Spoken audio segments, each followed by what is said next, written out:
ibu rumah tangga ini bisa nabung jutaan cuman dari cara hemat yang sering diremehkan. Sebelum lanjut yuk, klik tombol subscribe dan share, serta like biar nggak ketinggalan video terbaru dari kami. Dan kalau kamu suka, bisa klik tombol thanks atau terima kasih di kanan bawah ya. Dan juga kalau kamu punya ide tema video berikutnya, langsung aja tulis komen di bawah ya. Yuk kita lanjut lagi. Pernah nggak sih kamu ngerasa hidup itu kayak lomba lari tapi kamu larinya di tempat? Capek iya, keringetan iya, tapi kok posisi hidup segitu-segitu aja? Bangun pagi, beresin rumah, siapin makan, ngurus anak, nunggu suami pulang, lalu malam datang, dan besoknya muter lagi kayak kaset rusak. Yang berubah cuma tanggal, bukan kondisi. Dan yang paling bikin lelah itu bukan capek fisik, tapi capek mikir.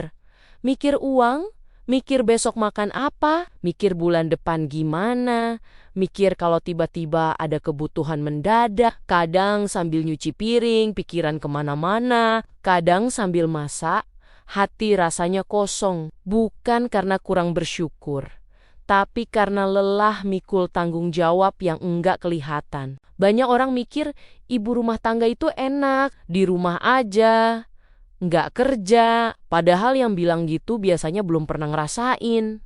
Coba sehari aja ganti posisi, dari pagi sampai malam, kerjaannya nggak ada habisnya, tapi jarang dihitung sebagai kerja. Dan di tengah semua itu, ada satu masalah klasik yang hampir semua ibu rumah tangga rasain. Soal uang, bukan karena boros, bukan karena gaya hidup, tapi karena kebutuhan itu datang terus, sementara pemasukan ya segitu aja. Aku mau cerita tentang seorang ibu rumah tangga biasa. Bukan orang kaya, bukan juga orang yang punya usaha besar, tinggal di rumah sederhana, lingkungan biasa, hidup juga biasa. Tapi ada satu hal yang bikin dia beda. Dia bisa nabung, bukan cuma receh, tapi sampai jutaan. Dan yang bikin kaget, dia melakukannya tanpa bisnis, tanpa jualan online, tanpa kerja sampingan yang ribet. Awalnya aku juga nggak percaya. Kupikir pasti ada yang disembunyiin. Pasti ada pemasukan tambahan. Tapi setelah dengar ceritanya pelan-pelan, ternyata jawabannya jauh lebih sederhana dari yang dibayangkan. Dia bilang dulu hidupnya sama kayak kebanyakan ibu rumah tangga lain. Gaji suami habis sebelum tanggal tua. Setiap akhir bulan, deg-degan. Setiap ada kebutuhan dadakan, langsung panik. Pernah suatu waktu, gas habis malam hari. Dan dia cuma bisa bengong karena uang tinggal sedikit. Bukan karena dia boros, tapi karena semua terasa mepet. Sampai satu hari dia capek sendiri, capek ngeluh, capek nyalahin keadaan, capek ngerasa hidup selalu kurang. Dari situ dia mulai mikir, mungkin bukan uangnya yang kurang, tapi cara dia memperlakukan uang yang salah. Dan disitulah perubahan kecil itu dimulai. Dia mulai dari hal yang kelihatannya sepele, dia mulai jujur sama diri sendiri. Jujur soal pengeluaran, jujur soal kebiasaan, jujur soal mana kebutuhan dan mana cuma keinginan yang dibungkus alasan. Dia bilang, hal pertama yang dia sadari adalah betapa seringnya dia belanja tanpa sadar. Bukan belanja besar, tapi belanja kecil yang sering, jajan anak dikit, beli minuman manis dikit, jajan online karena promo karena katanya rugi kalau dilewatin. Padahal kalau dikumpulin, itu bukan dikit. Contohnya gini, dia pernah ngitung, ternyata uang jajan kecil yang kelihatannya receh itu, kalau dijumlahin sebulan, bisa buat bayar listrik. Tapi karena dibelinya nyicil, otak kita ngerasa itu nggak signifikan. Dari situ dia mulai bikin satu kebiasaan baru. Setiap mau beli sesuatu, dia berhenti sebentar dan nanya ke dirinya sendiri, ini beneran butuh sekarang? Atau cuma pengen karena lihat orang lain punya? Kalau jawabannya cuma pengen, dia tunda, bukan dilarang. Ditunda. Ajaibnya, setelah ditunda beberapa hari, keinginan itu sering hilang sendiri. Dan dia ketawa sambil bilang, Ternyata keinginan itu kayak tamu. Kalau enggak diladenin, lama-lama pergi sendiri. Lalu dia mulai nerapin satu kebiasaan yang kelihatannya remeh tapi efeknya luar biasa. Dia pisahin uang berdasarkan fungsi, bukan berdasarkan sisa. Jadi bukan belanja dulu baru nabung, tapi nabung dulu baru belanja. Begitu uang masuk, sekecil apapun, dia langsung sisihin bagian tabungan. Walaupun cuma sedikit, yang penting konsisten. Dia bilang, kalau nunggu sisa, biasanya nggak pernah ada sisanya. Awalnya berat, rasanya kayak nyuri dari diri sendiri. Tapi lama-lama terbiasa. Dan yang bikin dia kaget, hidupnya tetap jalan.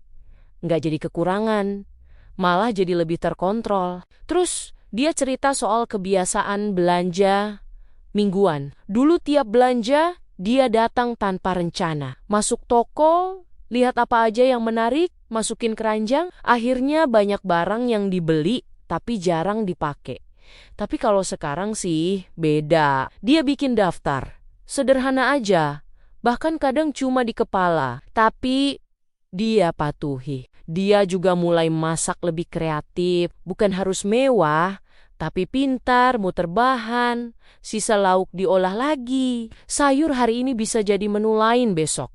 Bukan pelit, tapi bijak. Dan lucunya, keluarga malah makin doyan, karena variasinya banyak. Ada satu momen yang bikin dia sadar, perubahan kecil itu nyata. Waktu anaknya minta sesuatu, dan dia nggak langsung panik mikir uang dari mana, dia bisa mikir jernih, bisa ngatur, dan perasaan tenang itu ternyata lebih mahal dari apapun. Dia juga mulai mencatat, bukan pakai aplikasi ribet, cuma catatan kecil. Uang masuk, uang keluar, nggak perlu detail berlebihan. Yang penting jujur, dari situ dia tahu kebocoran terbesar bukan di belanja besar, tapi di hal kecil yang sering diremehkan. Lama-kelamaan tabungannya mulai kelihatan bentuknya. Bukan buat pamer, tapi buat rasa aman. Buat jaga-jaga kalau butuh dana darurat. Buat kalau suatu hari ada kebutuhan mendadak, dia nggak langsung panik. Yang menarik lagi adalah semakin dia merasa aman, semakin dia tenang. Dan semakin tenang, dia makin bijak ngambil keputusan. Jadi bukan uang yang ngatur dia, tapi dia yang ngatur uang. Dia pernah bilang satu kalimat yang nempel di kepalaku sampai sekarang. Katanya, dulu dia nunggu kaya dulu, baru rapi. Sekarang dia rapi dulu, baru hidupnya pelan-pelan kaya. Dan kaya yang dia maksud bukan soal angka, tapi soal rasa cukup. Cerita ini bukan tentang jadi pelit, bukan tentang hidup serba kekurangan, tapi tentang sadar. Sadar kemana uang pergi, sadar mana yang penting dan mana yang cuma keinginan sesaat. Banyak ibu rumah tangga ngerasa nggak punya peran besar soal keuangan.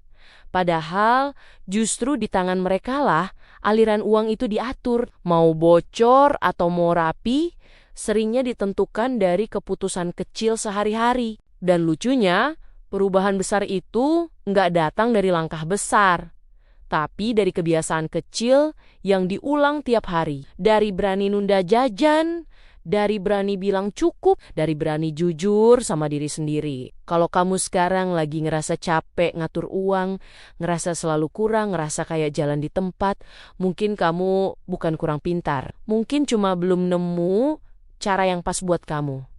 Dan itu nggak apa-apa, karena setiap orang punya ritmenya sendiri. Yang penting mau mulai. Mau sadar, mau pelan-pelan berubah, nggak perlu langsung sempurna, nggak perlu langsung ekstrim.